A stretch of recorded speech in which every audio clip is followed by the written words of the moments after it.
let's meet the moderator. Don, you want to introduce yourself and tell us about yourself and what Yeah, you do? absolutely. Thanks, Mike. My name is Don Vincent. Appreciate the opportunity to be here, Mike. I am the owner and publisher of the Daily Line. We are a local news organization here in the city of Chicago that essentially covers government, and we provide essential reporting on city council and state government. So we put out a morning newsletter each weekday morning that kind of has original reporting on policy and politics coming out of the city, county, and state. So, for those of you that are interested in following along with the zoning committee or the housing department or the antics that happen on city council floor, there's no doubt a good source for you to follow along in doing that. Mike has been a longtime subscriber of ours, which I'm appreciative of. And, I really am grateful for the opportunity to speak with you all today about AI and its impacts on the housing industry. Maybe while we're getting some more people to join the call, I have posted a question in the chat that says, how familiar are you with AI? And then a couple of basic responses. So, if you're one of those, give us a thumbs up or a heart or whatever the emotion that you want to convey there. But this will just kind of give us a little sense of how familiar people are with AI. I got a warm-up question, and again, this is not the official meeting, and we have a couple introductions to make beforehand. But is this if Zoom was around 25 years ago, and we had a Zoom call about the internet? Is this comparable? I'm curious if any of our panelists would just want to quickly comment on that. Is this as monumental an era that we're launching here, or More. what? I think it's going to be more impactful than the internet. Exactly. So it's a pretty like fundamental change in the way we think about computing. So it's we're seeing some really amazing advancements in our lifetimes. It's pretty awesome. And That's not, crazy. I think the speed of adoption is going to be so much greater because structure is there to take advantage of it today. Whereas the internet, we needed to lay cable wire, buy a smartphone. Like the world was not enabled to adopt this, where it's pretty much turnkey today. Do you think it would enable me soon to redeem my airline credits? I tried to buy a ticket yesterday through American Airline. I couldn't get a person, but the AI function couldn't redeem my credits. So I hope there's rapid advancement towards that end. But that's an interesting question. And again, for those of you that just joined, I asked if this is as monumental a topic as it would have been 25 years ago if we had a Zoom call, if Zoom existed, on this new technology called the internet. And Kat's early response was more so. Anyways, before we get going, I'd like to welcome everybody, and I'd like to introduce our sponsor. We're very thrilled to have a bank that's been a reliable and steady supporter of the NBOA for years, and that's First Eagle Bank. And Farouk Dubasic is here to give us a little introduction. So Farouk, thank you for your support today. My pleasure, Mike, and thank you for having me. I know we've got a great topic and very relevant topic, so I'm going to be very brief here. I'm looking forward to the discussion. But for those of you that don't know me, my name is Farouk Dubasic, First Eagle Bank. I've been part of the senior management team here for almost 20 years. We've been around, the bank itself has been around for about 35 years now, and we're focused on building strong relationships and very active in the multifamily sector for sure, but generally very active in real estate, including the construction lending and community development lending in areas that often we consider underserved. So if you're looking for a reliable banking partner and that can bring that flexibility that often is required with a lot of the deals, unless you're an institutional investor, right? One size does not fit all kind of approach. I'm happy to chat with you offline and discuss more. So I don't know if my contact info are on that. Put it in the chat box. But I'll definitely do that. Okay. And one more side note, this is completely unrelated to the topic of the meeting, but it has everything to do with the NBOA likes to do, and that is to showcase some needs that are out there in the community and ways that we in the housing provider world might be able to help out. And so with that said, I'd like to introduce Father Tom Byrne with the local parish. And I'm going to let you introduce yourself for a minute or two and tell us about an opportunity that might exist for those of us on this call who are housing providers. Father Tom? Thanks, Mike. Thanks for the time today. Really appreciate it. I'm Father Tom Byrne. I'm the pastor of Our Lady of Mercy, it's a Catholic parish in Albany Park, Kedzie and Montrose on the northwest side. What we're doing in conjunction with Catholic Charities of the Archdiocese of Chicago and 30 other Catholic churches throughout our archdiocese is to as part of the migrant crisis who are asylum seekers. So basically we have funds to welcome these families and get them set up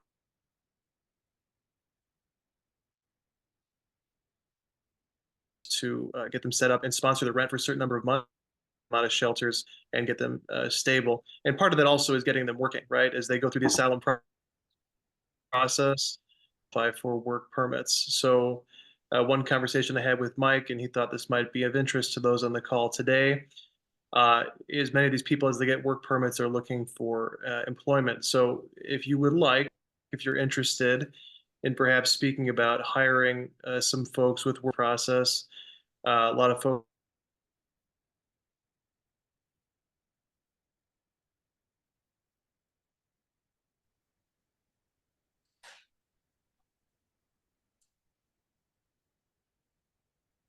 Okay.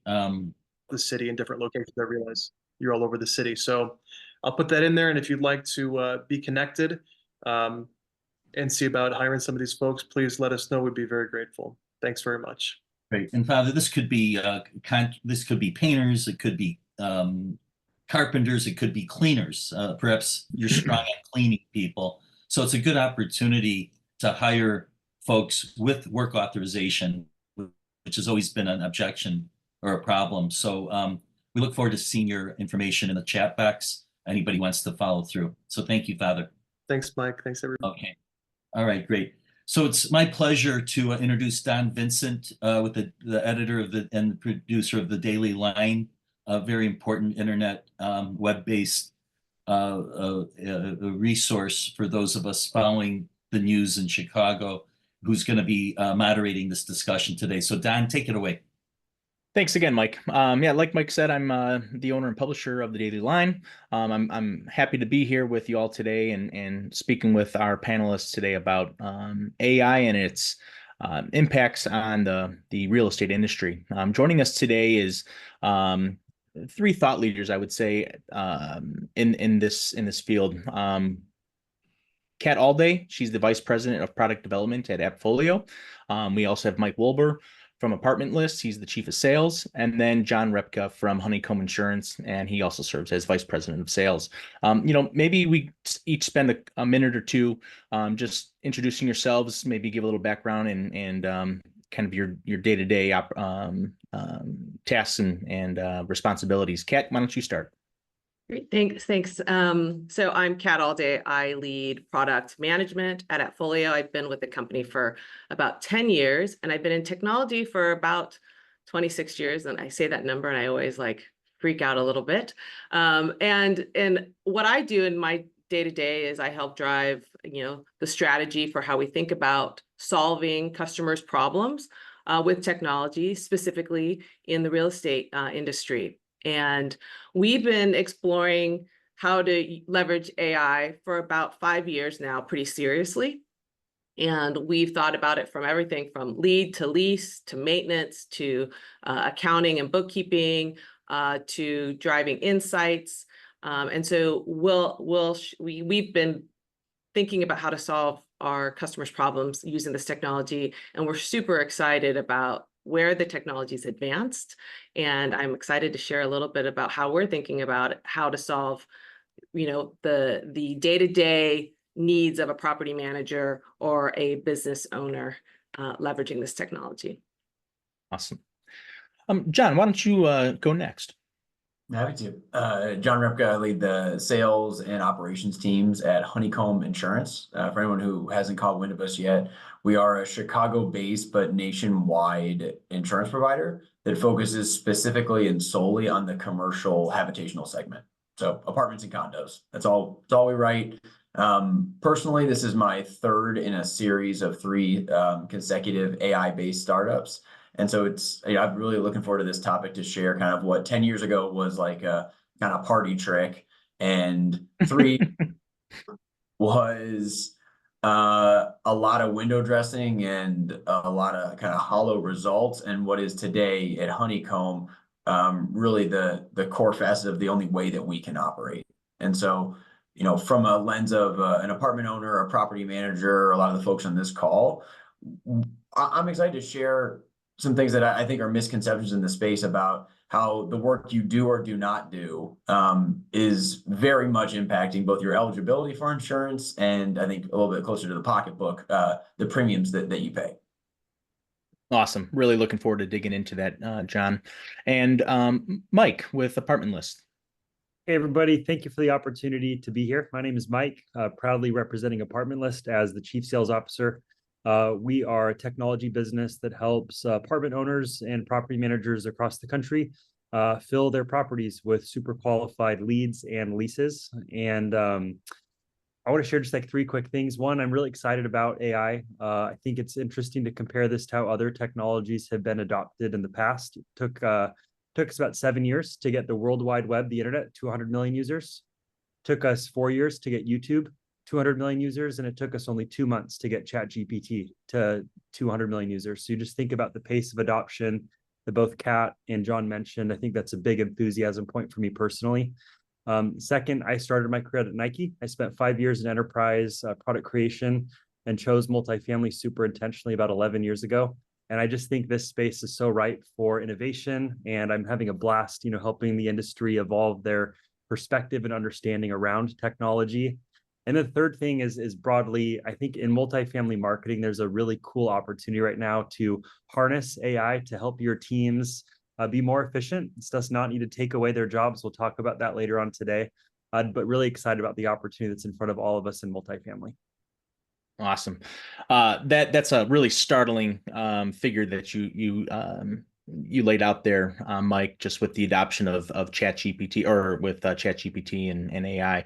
On that note, ChatGPT has become kind of the household name of AI for the vast majority of people who are familiar with AI.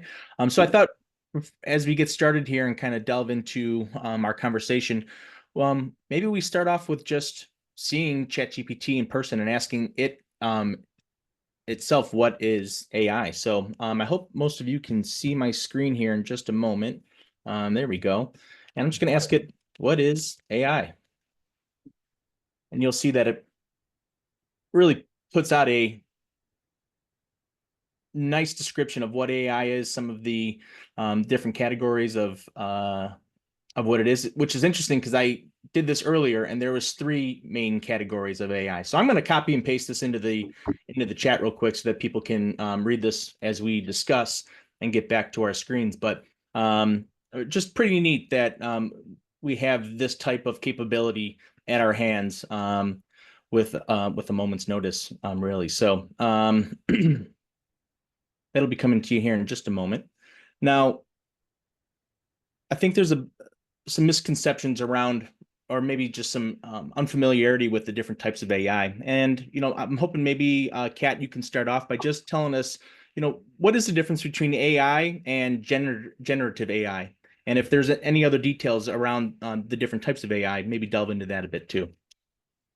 Yeah, so I think we've been interacting with AI for a long time. So if you think about your voice assistants like Siri on your Apple phone, or Alexa on your device at home if you use Google, Amazon home devices, or those have been using AI technology for a long time. But they're very narrow AI. They do a very specific job. And so AI is kind of woven in all types of technology that we use every day. But what's really different with generative AI, which is what ChatGPT uses, is that it uses natural language. So you can speak to it in normal human speak, and it actually prefers to respond that way. If you actually, I hear that developers actually have a hard time using ChatGPT because they oftentimes want to speak to it like they would write code, and it doesn't always respond the best way. So it uses natural language, and it has access to billions and billions of data records. And so it's been trained on these really large models of data. And so it can reason to a certain extent, and it can infer what you're asking it based on all this information that's been trained on. And so it's really great for creating content, for answering questions, for doing computations. And this is really where the industry has seen this huge advancement, is in generative AI, which is using these what's called large language models. You might also hear the acronym LLM, and that's what that stands for.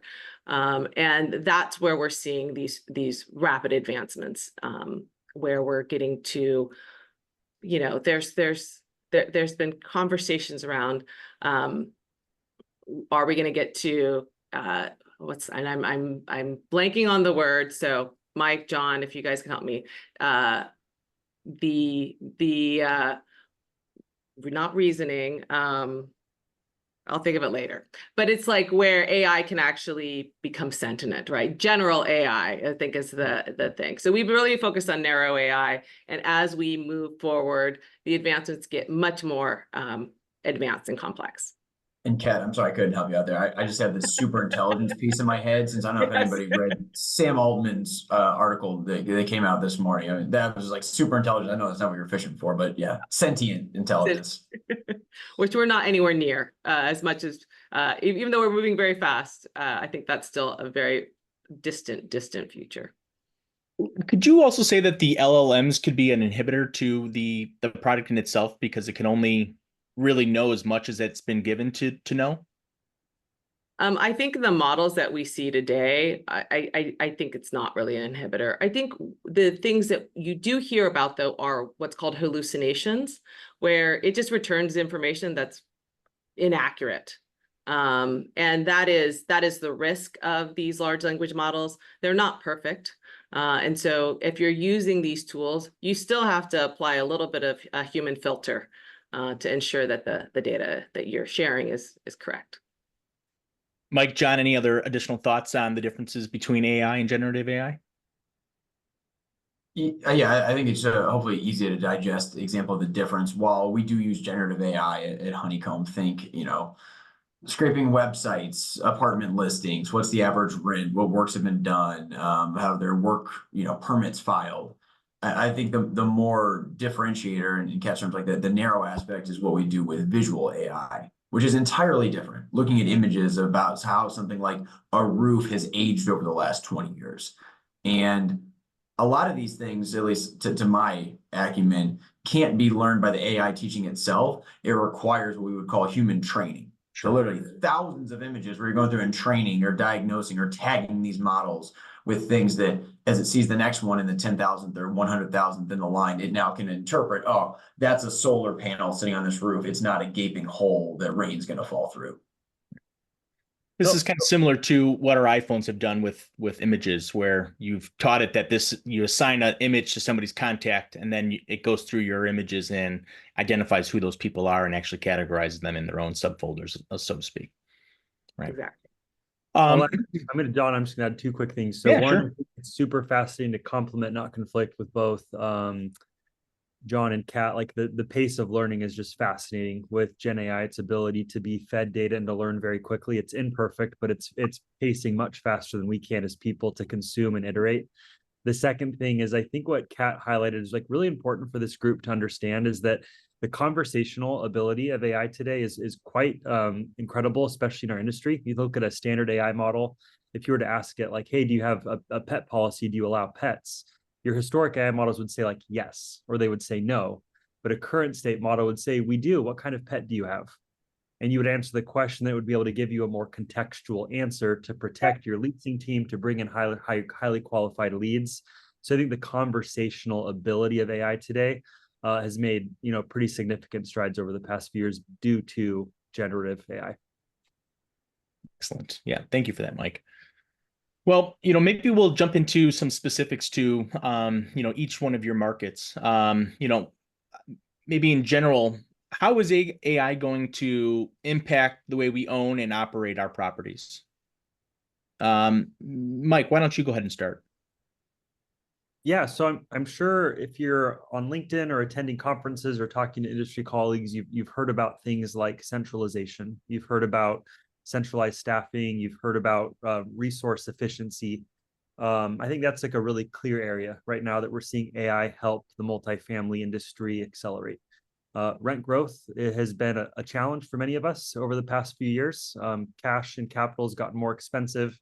And it's become a challenge to raise rates to drive year-on-year growth for a lot of our properties, whether you're in property management, ownership, or both. And so the next challenge then and opportunity becomes, how do we get more efficient on site so we can drive better management of our expenses? And so I think we've seen a lot of improvement recently in AI's ability to offset what your people need to do specifically at the property level. I look at AI's ability to help with text communication, to answer phone calls, to displace your, requirement to staff quite as many people on site, or to use things like contact centers, to assist with email communication. And of course, chat on the website still drives a lot of conversational volume for properties of all shapes and sizes. I'd say the conversation with both prospects and residents is one that we've seen a big impact on, to specifically help properties with staffing. And maybe for the property owners that are on the call right now, where do you see like implementing that type of technology is needed? Like at what number of units or number of buildings? Like where do you see that becomes like a big game changer? Yeah, so I think one thing that we really believe is that you should use AI for the routine, and you should use your people to create the experience. And I think the cool thing about AI is the cost and the barrier to entry continues to get lower, not higher. And so there's like really a point where, you look at 10, 20, 30 units, not even buildings, or we're at one full-time employee, we're thinking about a second one. Those are the points of scale where it really starts to make sense to challenge. Do we need another person, or could we enrich this person with technology to help them do what they do best? So really seeing a much lower barrier to entry in 24 than we have in years past. I'm gonna come back to some of those lower barrier entries in a few moments. But John, I would love to hear your thoughts on this. Yeah, more from just like put on a business leader hat. I love where Mike's going with the customer support. A lot of those things are not, core value add, can be automated, can actually be done more consistently with AI. When it comes to acquisition, Mike, I believe you mentioned like employee acquisition, but tenant acquisition, if you all aren't leveraging that and the sales automation that it can offer, just a massive missed opportunity. On the insurance, which is, what I eat, sleep, and dream about, as crazy as that is today, it's really ushering in an era where probably similar to what most of us on this call have experienced when it comes to, say, personal auto insurance. They're no longer underwriting your city. They're underwriting you and your family and those components. That era is now upon us in the commercial property segment, where you're no longer getting a rate based on your zip code or even your block. It is your specific building and what has transpired in the last, week, month, quarter, year with that property. And it's really up to each of us to determine if that is going to be a positive or a negative impact. Are you putting in the investment? Are you making those things known? Are you investing in your tenants? That's going to be a very positive. And if, we're letting things lag, we're going to get caught a whole lot quicker. All right. Kat, would love to hear what AppFolio is doing to increase its productivity for its properties. Yeah, so I think there's a couple of things. I think, Mike touched on it with centralization. How do you think about streamlining your operations? I think AI is going to help you do that. I think the other thing is to be aware of is that your employees are using AI, whether or not you know it. And so I think people are looking at ways to streamline the way they do work, whether it's opening up something like ChatGPT and having it help them craft an email to a tenant or to a prospect. I think, one of the things that we see is how do you help your teams get out from behind their computers? You want them having relationships with your residents, helping you, interact with the various vendors you work with. And if they're sitting behind the screen doing all that routine, mundane, data heavy work, they're not helping you drive your revenue, increase your efficiencies. And so that's one of the things that we think that AI can really help with. And we're looking at it kind of across all these different, tasks within sort of the day-to-day operations. And so, I think that's one component. I think the second component is really how do you get more meaningful insights from all this data that you have in your systems today to make better business decisions? How do you decide when you want to, invest in a new property? How do you decide when you need to hire more people? How do you decide when you need to replace a bunch of appliances because the warranties are running out on them? There's a number of things that you can do with AI to get those insights that help you make better, faster, smarter decisions for your business. So those are the things I think that we're really focused on. Can we drill down into that? Oh, sorry, go ahead. A couple of Kat's points are so valid and spurs some of the things that we're doing internally. When I first thought about AI, is how can we automate the response? But it's an absolute game changer when it comes to prioritization. You're looking at, maybe you have 100 tenants or, some large, dozens of buildings to know which needs what attention first.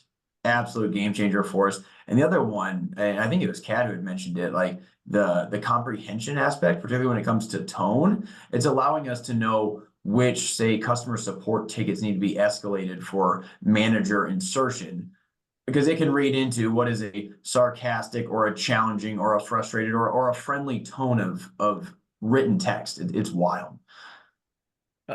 John, you kind of just went down the rabbit hole of where I was going to go in response to Kat, and that was like a specific use. So you're saying that Honeycomb is using AI to read text that's inbound to your guys' company to understand tone, so to then assign a manager or some elevated position to address a need. That's wild, man. And that's all happening in the back end. I was going to ask you specifically, John, like how are you guys specifically, or maybe let's phrase it this way. What can property owners on this call be doing to their properties to help give themselves a more advantageous rate on their insurance? It's not cheap, but purchase a new roof when it's usable lifespan. It means I know it's expensive and I know it sounds like flippant, but I mean, that's the number one. And I'll go down a little bit of a rabbit hole here because I think, we throw on AI, it's magic and it just works. The AI that, Honeycomb uses, for instance, to evaluate roof condition is a series of about 8 different AI models. How do you geolocate an address within that address or parcel? How do you understand with a multi-building address what these specific roofs are? How do you crop that image to be just the roof? How do you look for things like solar panels or trees or leaves that may have fallen? Then how do you start time phasing this into, 3 months, 6 months, 9 months, 12 months back and see how the trend goes? All of that goes into just say, hey, is this a good roof or a bad roof? And so things like that, just know that, things like a tarp that's been put out there to plug a hole, like we know that happened 2 years ago. Don't say that there hasn't been a claim, there's been no damage. Like these things are apparent. And so for your building's livelihood, for your insurance eligibility, and for the rate that you can get, invest in your roof. That's the number one. And sorry, that was so tactical, but it's the most impactful thing that you can do as a building owner. Yeah. So I know when we had an earlier conversation, John, you had talked about just even like the cleanliness of properties, like that can be seen from your models. Yeah, and you scope out and we look at everything like the condition of the neighborhood. You Yeah. know, is there graffiti out on the building walls? Is there trash left in the alleyways? Are there, a bunch of vacant lots with cars parked there? Like you wouldn't see that if you look at a picture of a building from every angle, but it's information that's now publicly available pretty easily. You know, I would like to just take this opportunity though to also to our listeners. If you guys have questions, hit the chat box. We're going to be monitoring that and paying attention. So if there's something that kind of comes up specific to who's talking, we'll try to get that looked at and answered in real time. Otherwise, we'll save a couple moments at the end of the call to address some outstanding questions. So, though, Mike, I know you look like I seen your head nodding a couple of times there. Probably something that you can delve into here as well, or maybe even talk a little bit on some specifics on how Apartment List is using AI to grow apartment renters. Yeah, a couple things. I did see a few questions coming through with some kind of support on kind of the overarching concern around fair housing. That is a great and important discussion. I think there's a few things right now that we're seeing specifically in the marketing space. One is that response time is a superpower when you are selling. And we see a absolute propensity as it relates to response time to the willingness for that lead to convert to a tour. And that is where the magic in multifamily happens, getting them in for a tour, which is where the conversion goes way up in marketing. And right now, when your people are bogged, or if your people are fractional, you're sharing resources, a couple shared communities, and you're not responding within about 30 minutes, you see a huge drop off in the likelihood of a lead converting into a tour. And that's where we see AI come into play. There's an opportunity to audit where the fall off happens. Maybe it's a specific channel. And what I mean by that is maybe you just don't have the resource to handle text. Or maybe it's your after hours phone calls. You're staffed well from 8 to 5. Great. Let your people do their magic. But from 5 to late, you don't have resource. We'll let AI help for you. We'll take a quick call. If there's a question we can't answer, we'll send you a message so you can text them when you're able to. So I think that's where we see it get really good, is help with lead response time and also make sure that you're maximizing the ability for inbound prospects to convert into high potential tours. Awesome. Do you use like AI-based scoring, Mike, when you talk about your inbound lead like qualification process? Yeah, so we do a lot right now to make sure that we protect the site team's time. So we'll nurture a lead. And what I mean by nurture is if someone fills out an email form and asks for some information about the property, we're not suggesting that it's time to talk to a property manager yet. We're going to qualify when they're looking to make a move. We're going to qualify what they're looking for in their next home to make sure that your amenities can be a match. And as soon as we get to the point where intent feels like it's higher, that's where we look to hand off to the human in the form of a tour or even a live conversation. So there's lots of, compliant intent scoring happening there to make sure that you're protecting the team's time and hopefully delivering the highest intent leads to the site level teams. Which is certainly what I assume, and that's definitely, best practice for an enterprise, tech organization. But I think that a lot of this call would be shocked. There's a lot of off-the-shelf parallels to that you could use for something like, potential tenant screening that don't require enterprise grade RevOps teams to roll out. For sure. On that, the whole concept of, screening tenants and whatnot, are any of you using AI for like fraud detection and trying for screening? And if so, like, what are some of the specifics that you're using? And I ask this because I know there's just,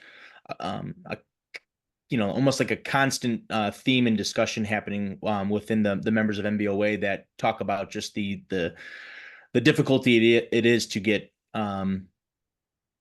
quality tenants, but then also, for people that are using fake identities and squatter issues, that this is something that they're looking to prevent. Any specific software too that you can recommend?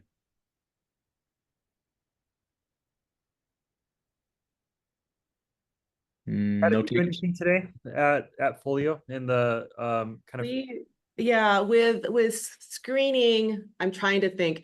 We typically don't apply a lot of AI to our screening products. And I think part of that is just risk aversion, right? And so we are looking, I mean, we do have ID verification. And we use some software for that, but I don't know if that is using AI. It's not part of the organization I work with typically, from understanding the technical implementation. It's interesting when we were thinking about what areas we wanted to apply AI to. Screening is definitely one that was we thought about. And what we've found is we're nationwide. Every city and every state has different rules around tenant screening.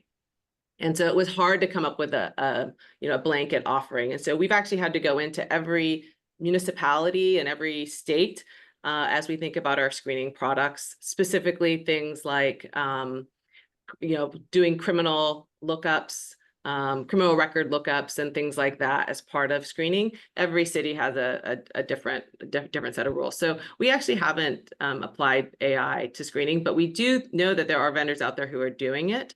I think the biggest thing that you want to look for is making sure that the vendors you're partnering with, understand where they're taking on risk and where you're taking on the risk. And so I think that's an important thing when we think about, as you're looking at vendors that use AI, understand what their philosophy is around protecting your data, where the risk is associated with. Are they taking on risk, or are you still responsible in the end? And so I think those are things to definitely look for. Screening is an interesting space because of fair housing, because of fair credit reporting. There's a number of things that fall under that space. And so make sure you're working with a vendor who has your best interests in mind as you're looking at that. Absolutely. And we'd always want to just highlight too that you want to be cognizant that you're using people's personal identity information and inputting some of that into, a ChatGPT could be breaking laws or violating their privacy. So just that, I just want to add, I think somebody commented in the chat around, sending automated messages and the worry about fair housing. I do think that's an important thing. If your teams are using ChatGPT to help with a response, like help craft a response, they may not know the right prompt to put in to make sure that ChatGPT is applying a sort of a fair housing lens, right? And so when you do work with a vendor in prop tech who is thinking about your industry specifically, they can help build some of those guardrails into their solutions to make sure that it is compliant with fair housing. And so, I think that's another important thing to consider as you're looking at, using AI in your business is the vendor I'm working with, do they have deep domain knowledge in prop tech and in real estate and in multifamily? And are they putting in those guardrails with the AI they're using versus letting your team just go out and use a generic tool like ChatGPT, where they have to be the ones putting the guardrails in. Right. And so that's, I think, as you're thinking about that would just be something to consider. And that's awesome. Thank you for bringing that up, Kat. Leslie has a request here in the chat box. She says, do each panelist have sample prompts that they feed ChatGPT to get some of the things they are saying it does? Sample prompts would be great. So, if you have a couple to spout off here and quickly, great. Or maybe take a quick moment and throw a couple in the chat box itself.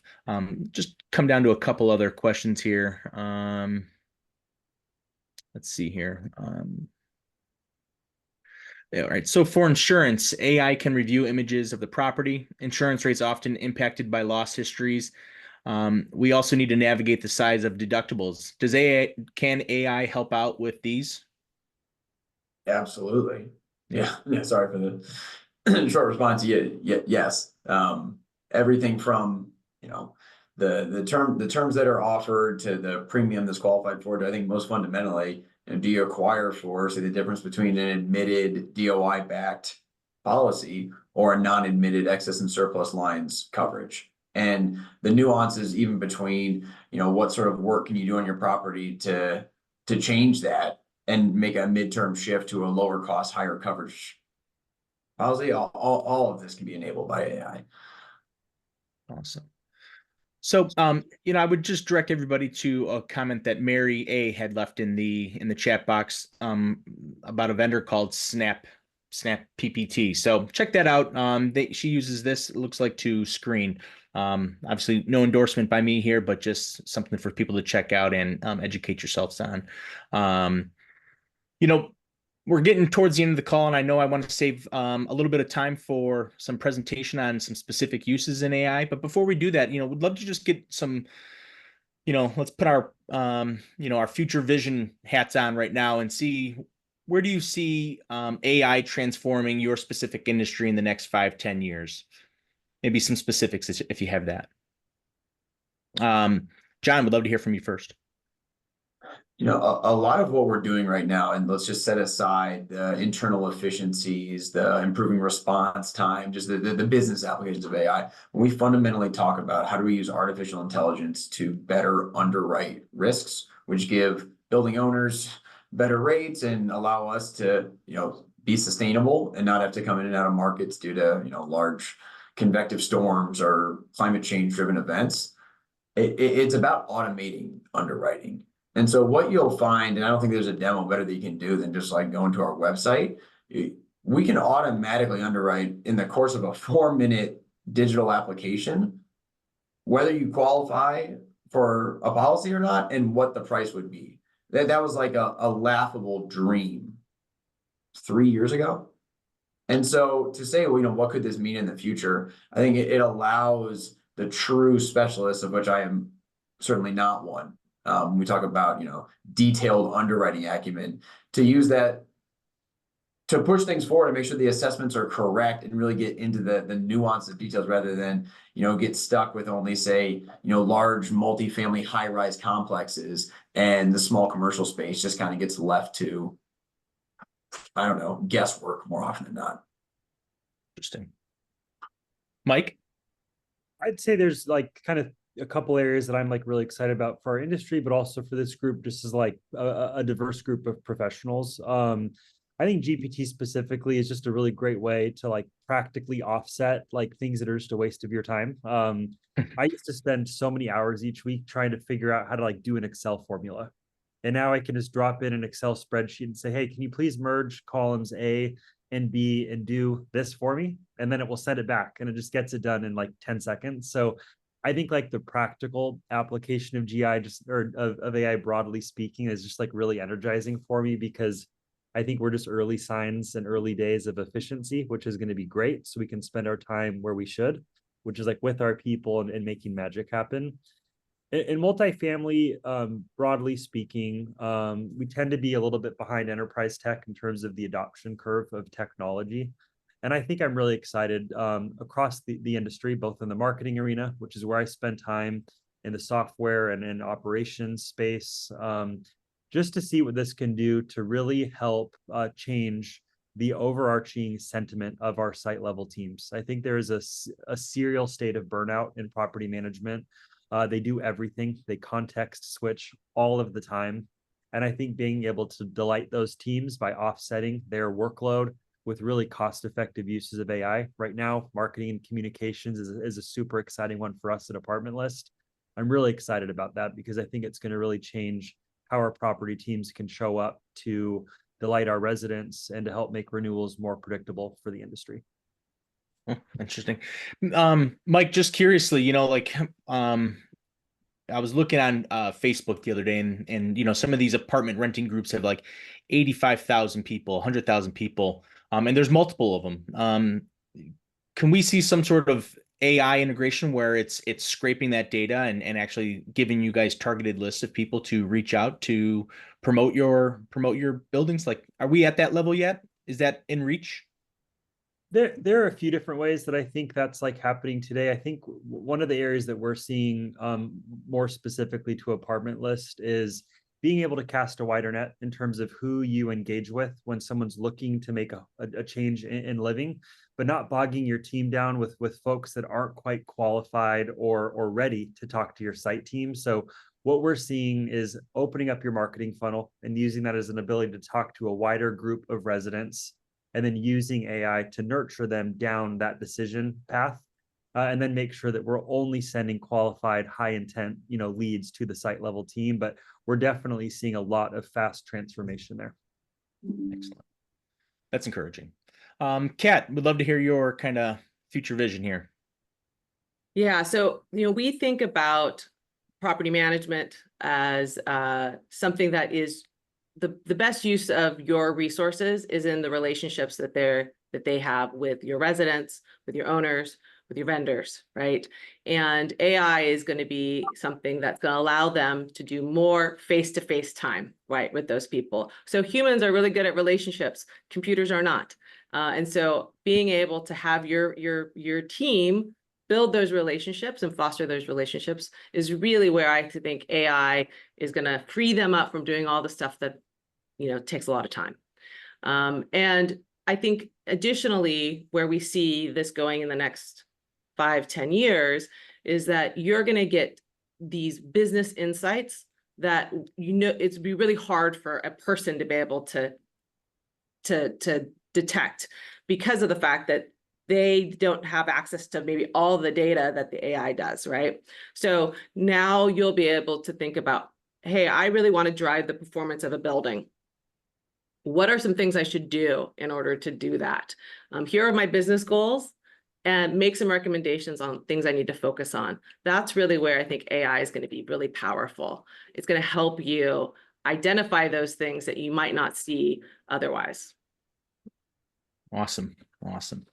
Maybe quickly, and I'll start with you, John, but and Kat, maybe you can prime yourself to do a quick demo on some of your specific utilizations of AI. But Mike and John, maybe you guys can just detail some of the specific programs you use, and then for what purpose in your kind of like day-to-day routine. And this will give our listeners some quick notes that they can jot down on some of the tech to check out. Yeah. Personally, like day to day, I use the good old Chat GPT. Somebody had an awesome comment, might have been you, Mike, about using it for Excel checking. It had not dawned on me to write formulas and whatnot. I use it for deliverable review. And so to think about it, I wrote out this proposal. How would the principal of a nationwide insurance brokerage receive this message, and how can I adjust it to be more positively received? And it will kick back like crazy point of view from the seat of somebody that you might not, know well or want a different opinion of. So personally, I use that pretty frequently. We have an embedded like AI chatbot. It's native to our CRM. I don't know. That's probably not the most applicable. And then a lot of what we've built is unfortunately wildly unapplicable. And we have a team of data scientists, and we've built our own dozens of AI models that we use primarily to underwrite risk. Awesome. Thanks for sharing. Mike? Yeah, so two things. I'll drop a phone call demo into this chat. So if anyone after this call wants to call our AI, you can actually call it, talk to it, and Awesome. It'll walk you through a sales process. It's a great way to kind of see how fast conversational voice AI has evolved over the past couple of years. So I'll click send on that message right now. And it will text you after. You'll get to experience that, and you can stop at any point. Another thing kind of more on just the unique ways to use it. I'm a really proud father. I've got 2 kids that are 2nd grade and kindergarten. I actually use it to create bedtime stories for my kids. So we'll do a prompt. My daughter's name is Quinn. My son's name is Nathan. I'm up to 135 stories. I'm actually thinking about publishing a book.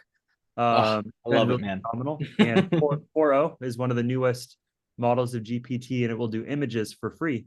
So you can actually ask to do a 250-word story that's kind of scary because my daughter's only 5, and please create an image. And it's like a really fun way to safely expose my kids to kind of what that technology looks like. And it's been a fun way to also find more human way to talk about AI in a way that many of us can relate to.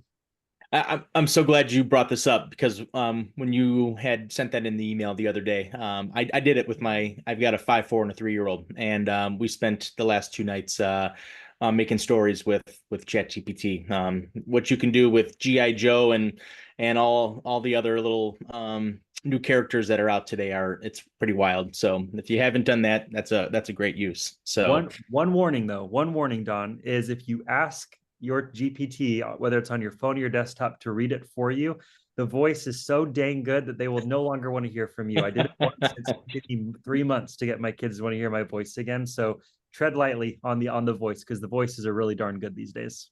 Awesome. And I thought, one other quick question before, just kind of going back to the interaction with potential tenants or tenants with like an automated AI receptionist or whatnot. Is there any studies that show prospective tenants like don't want to interact with an AI machine, or even more so, like, can the reliance on AI in these kind of core parts of your business potentially cause you to lose a valued prospect? And have you seen any data that suggests one way or the other? Maybe Yes. Go with you, Mike. And Kat, I'd love your perspective, John, too. This is you are all are kind of in the same technologies we are. Human handoff is critical. So what we've seen is it's really, really important that you give anyone who's engaging with AI choice. That choice should be the ability to opt out. That should be the ability to shift to a human. I'm very known for calling Delta. They try to get me to the bot and I just hit 0 until they get me to a human being.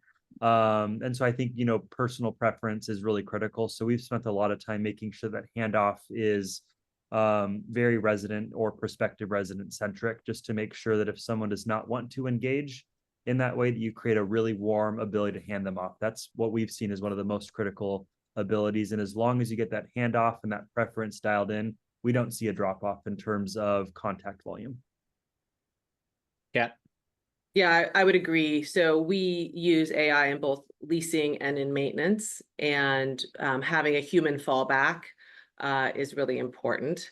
One of the things that we've seen is, you do get more consistency of experience with the AI responses from to your prospects or to your residents. But there is a time, sometimes, especially in maintenance, you might have an emergency, right? And so interacting with the AI can oftentimes detect whether it's an emergency and route it to a human.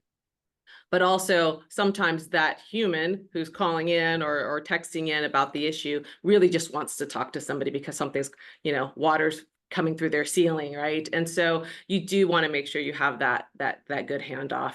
But it's surprising how good AI is at detecting, oh, they're talking about a massive leak. I'm going to go ahead and route this directly to a vendor who can get out there right away. Right. Oh, interesting.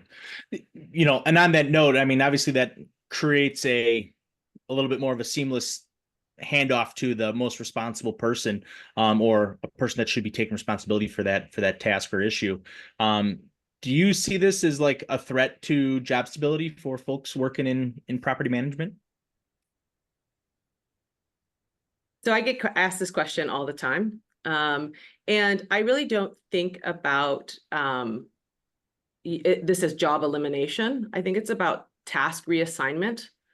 And so can you have your folks focus on the most critical, high priority things instead of all that to-do list that's filled with a bunch of stuff that an AI can do? But that is, I do think that is a common concern that people have, will people lose jobs? And I think there will be some jobs that just don't exist anymore. But I do think it's really about task reassignment. That's the way I see it happening. Oh yeah, double down on that. Like a basic application of, right, are you using the person on your team to be the frontline response if somebody calls in upset, or are you using them to be the escalation point when you understand that this person's upset and they require additional white glove service? Sure. The shift we're seeing, Don, is the shift towards role specialization using AI. I think down the road, the ratio of staff to property will evolve. But I don't think that net that's gonna mean role elimination. I think it's gonna be better career pathing for people in property management to have more role specialization, ability to be great salespeople, great renewal specialists, things like that. But I do think we're still in the early days of kind of seeing what that looks like specifically in our space. You know, and I know we're coming up on our hour, so I definitely want to give Kat a couple of minutes to show off some of the tools that she's using. But real quick, how are you guys using AI to educate your employees? Or like, for instance, at Folio, are you guys utilizing AI in any way to kind of teach your product, or even help kind of give property owners or property managers some, I don't know, tips of the trade, I guess you could say? Yeah, so what I will show you guys a demo of our product called RealmX Assistant. And what we found is the customers that are using this tool, when they hire a brand new associate to work for them, the RealmX Assistant helps them learn how to use the products way faster, because now they don't have to necessarily know how to navigate the application. They can ask the application to do things for them or to point them in the right direction. And so what we're seeing is that onboarding a new employee is much faster than having to learn a traditional piece of software. Internally, as we think about AI, we've done a lot of education internally to make sure that our teams are thinking about when is the right time to apply AI to a customer problem. But yeah, I think, you know, getting your team to understand the value and also the where the guardrails are, right? What things we don't want to use AI for, I think is really important in your business. Awesome. Well, do you want to take control of the screen and show us a little something? Sure. All right. Okay. So, all right. So what I'm showing you is the Folio product. And this is the sort of the main dashboard when you first log in. Now, I could be doing this on my desktop, or I could be doing this from the mobile app. And the mobile app, you could use voice dictation if you wanted to. So if you're on the go, you could actually interact with it using your voice, just like you would with Siri or Alexa. So I'm going to give a couple of examples. So this is our RealmX Assistant here. It prompts you with a couple of things that you might be able to take some action on. And I'm actually going to, send out, I want to create a work orders for an entire building to replace the door lock batteries, right? So I know that like it's coming up and I want to make sure that I get work orders in so that my maintenance team knows that they need to go do that. So I'm just going to type right into this little window right here to create a work order at every unit at Wolf Tower, and I can pick up I pick the property there to replace door lock batteries. Kat, if I may interrupt real quick, I just want to let everybody know that Mike is going to have to jump off at the top of the hour. So I do want to just send a special thank you to Mike for joining us and providing us some of your deep insights into how you're utilizing AI. So thanks, Mike. Appreciate it. Thank you, everyone, for sharing time with me this morning. Thanks, Mike. Mike. Sorry about that. And so here it basically, it came up with all the units in this building, Wolf Tower, and it's going to create a work order, and it gives me the ability to verify all of the units. The description is replace door batteries. It's an internal work order. It's a normal priority, and I could assign it to a maintenance tech if I wanted to right from here. I'm just going to go ahead and create them and let somebody else assign the work orders. And I hit confirm. So I think an important thing here is the AI isn't actually doing the action. I've asked it to help me, and I'm the one who's pushing the confirm to actually create all those work orders. So this is an example of like streamlining your operations. If I had to go into, you know, 500 units and add a work order for each one individually, that could take me a significant amount of time, right? So now it's going back through and creating all those work orders. And it tells me it successfully created 138 work orders. And right here, I can see what those work orders are. And if I want to, I can click on this and it takes me right to that work order and I can verify my work. So that's an example of driving efficiency, right? I'll give you an example of maybe getting some insights. So maybe I want to understand what's going on with my move outs. So I'm going to ask it to list the top move out reasons for the last, let's say 6 months. So I'm going to say 180 days. And it's going to go look at all of my move outs. It's going to summarize all of the reasons. So it came back and said there are 7 results. It lists them here. I can actually click this thing and it takes me out to like a report view and I can see, okay, I had 17 tenants who moved out who were dissatisfied with maintenance.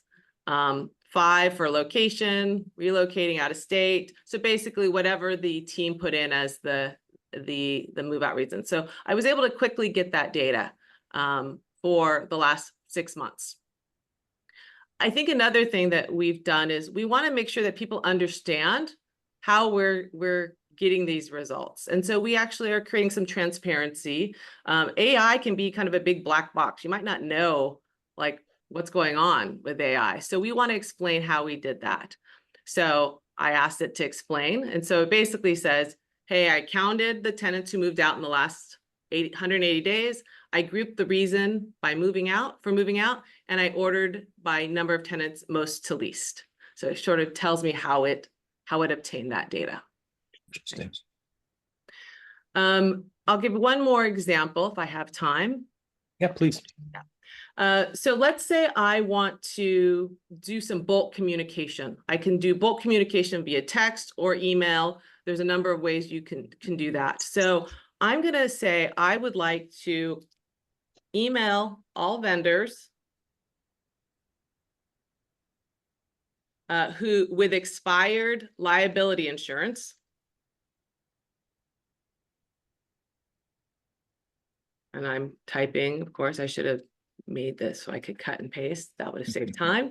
This is a rookie demo mistake. To request proof of insurance. Of new insurance, right? So I'm going to email all vendors that have expired liability insurance to request proof of new insurance. So I'm going to just give that prompt. And what it's going to do is it's going to come back with a drafted email. It's going to first find all of the vendors I have that have expired insurance, and then it's going to craft an email for me. So here you can see I've got a few, looks like I have 3 vendors who have expired liability insurance. It's going to create an email. The subject is request for proof of new liability insurance. And here's a draft. We are reaching out to request proof of new liability insurance from vendors with expired liability insurance. Please ensure that the new insurance documents are up to date and provide us with the necessary documentation at your earliest convenience, blah, blah, blah. I could edit this if I wanted to, or I could accept what the AI drafted and I can send this. Again, wow. I'm always the one who's indicating like the actual send. It's not auto sending it for me. Right. So those are just like some examples of how AI working within your application like AppFolio can help you streamline your operations, do your tasks faster. Pretty powerful stuff. Without a doubt. Without a doubt. Well, thank you for sharing that, Kat. You know, I don't see any other additional questions within the chat. Mike, you know, I'll throw it back to you before I do so. You know, please definitely take a look at the chat as some of our speakers and Bruce with Apartment List has listed their contact information there. So if you do have any further follow-up questions or would like to maybe see a demo of Kat's product, please do reach out. All right. Mike? Well, listen, thanks to everybody on the call, all of our panelists. Don, you did an awesome job. And I encourage everybody to take a look at the Daily Line. It's really a great source for news. And Don's been a tremendously effective and valued friend and partner with the NBOA.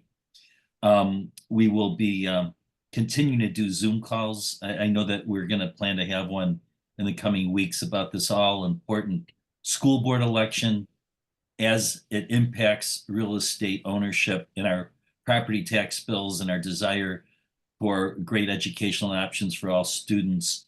The upcoming elections are really important for those of us in multifamily, and we hope to be explaining that in a Zoom call and in a few writing emails that we'll be sending out. And there's certainly other topics that we'll be hearing in the weeks and months ahead. So thank you all for being here today. And again, everybody participated. We're entering into a new era with this new technology, and may it keep us safe and more efficient and more profitable, and only offer us great results. We look to you guys, our panelists, and other professionals in the real estate industry to guide us through a safe and effective use of AI moving down the road. So with that said, thank you all, and this recording will soon be available if you know folks who might want to view it. So take care. Thanks for our sponsors as well. Mike. Yeah, absolutely. Thank you. Okay, bye-bye. Bye-bye.